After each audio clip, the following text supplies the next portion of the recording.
Hello everyone, आज भेंडी मसाला बनवणार आहे. तर त्यासाठी आपण भेंडी अशी कापून घ्यायची आहे आणि त्या तेलामध्ये ना फ्राय करायचं आहे त्याला. ठीक आहे, असं छानपैकी वाफून घ्यायचं आहे. तुम्हाला कळेल ते कसं वाफवायचं आहे आणि त्याला साईडमध्ये काढून घ्यायचं वाफल्यानंतर. ओके. आणि मग त्यानंतर कांदे टमाटे हे पण त्या सेम तेलमध्ये जे थोडंसं राहिलेलं असतं त्यात करून घ्यायचं. आणि हे मी म्हणजे मी शेफ नाही आहे. ठीक आहे, हे जर मी काही चुकीचं करत असले, माझे सिनियर जे पण बघत असते, मम्मी मावशी लोक, ठीक आहे, तर तुम्ही प्लीज मला सांगा की मी जर काही म्हणजे अजून बेटर करू शकते. चुकीचं तर मी नाही करत आहे, पण जर काही बेटर करत असले तर तुम्ही सांगू शकता. तर मग याला छान अशा प्रकारे तेलात परत फ्राय करून घ्यायचं आहे दोघांना आणि याला ग्राइंड करायचं आहे.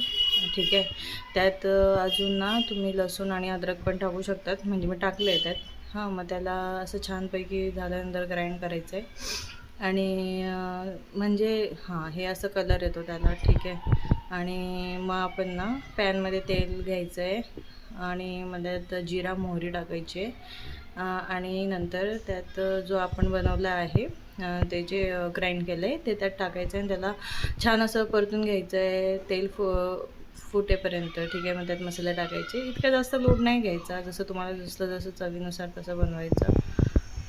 कोणी जर बोललं की जास्त फिकं झालं आहे, मग बोलायचं की आम्ही मीठ कमीच खातो. हां, इतकं नाही, म्हणजे जो पण न्यू मेंबर असेल तो जर लोड घेत असेल की मला कळत नाही मीठ किती टाकू तर मग ठीक आहे, इतकं काही नाही, जसं चवीनुसार टाकायचं. तुम्हाला हळूहळू कळतं ते की किती टाकायला हवं काय नाही. ठीक आहे, आणि हे एव्हरेस्टचा जो सब्जी मसाला आहे त्यांचा फेवरेट, छान लागतो तो भाजीमध्ये टाकल्यानंतर, त्याची टेस्टच चेंज होते. तर ते तुम्ही ॲड करू शकतात, जसं की मी शेवच्या भाजीमध्ये पण टाकलं होतं. आणि याला छान असं मसाला होऊ द्यायचा आहे, यात पेशन्स लागेल तुम्हाला थोडाफार. हे बघा, तेल असं आलं नावर की समजायचं की मसाला असं छान असं झालं आहे.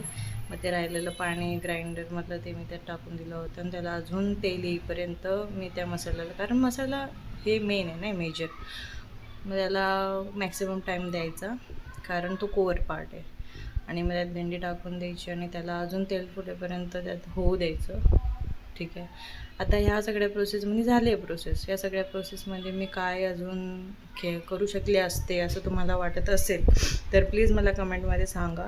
आणि ह्या अशा प्रकारे तर छान असं बनलीच आहे. हे बघा, भाजी मस्त तेल वगैरे आलं आहे याला. मी नंतर पाणी पण ॲड केलं होतं त्यामध्ये, कारण ते जास्त मसाला लागले असते म्हणून. तर तुमच्या हिशोबाने त्यात टाकायचं पाणी किती काय, आणि त्याला मी ॲटलिस्ट 10 ते 15 मिनटं कमी आचेवर होऊ दिलं होतं.